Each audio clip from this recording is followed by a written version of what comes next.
আমরা আজকেও এসেছি এয়ার শো দেখতে। তো চক্রেশ্বরের মন্দিরের রাস্তা ওটা, আর এই যে থেকে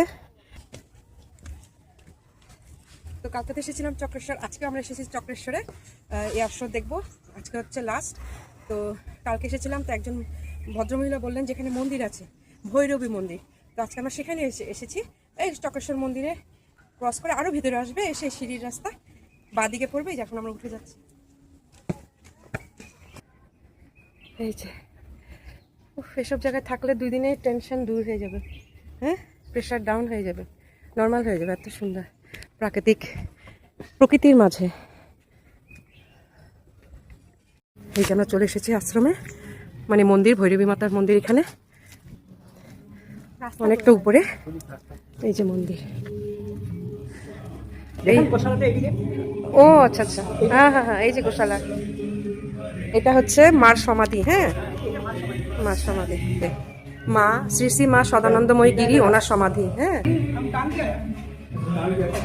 আর ওখানে হচ্ছে গোশালা, হচ্ছে আমাদের কামাখ্যা পাহাড়।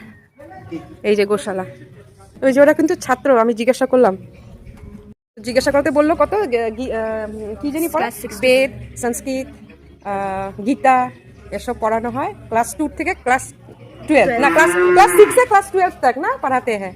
বাহ, জানি না, দেখো আমাদের শহরের মাঝে এত সুন্দর একটা জায়গা, এটাই আমাদের দোষ। আমরা নিজের জায়গা সম্বন্ধে কোনো কিছু ভালো করে জানি না। তো এখন আস্তে আস্তে আমি যেহেতু মানে এখন আমার এই মানে ইন্টারেস্ট এসেছে যে এক্সপ্লোর করব, তো করি নিজের জায়গাটাকে। বেশ ভালো লাগলো, আসবে, তোমরা আসবে, ভালো লাগবে তোমাদের। এই যে কি দেখো ডাকছে না কি, ওই যে মাথা হিম করে দেখ, এই দেখে ওদের আসবে। এই যে এয়ার শো দেখতে এসে বান্ধবী জোগাড় হয়ে গেছে এক দিদি, ছোটবেলি তেজাস রাফেল কি বলেছে।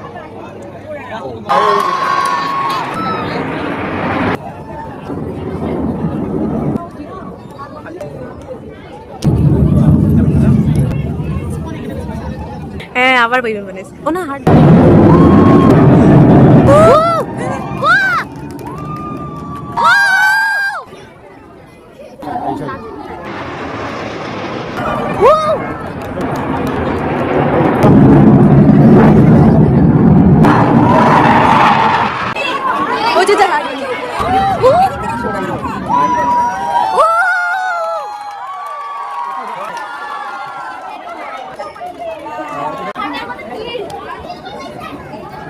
কেমন লাগছে দেখলি এয়ার শো?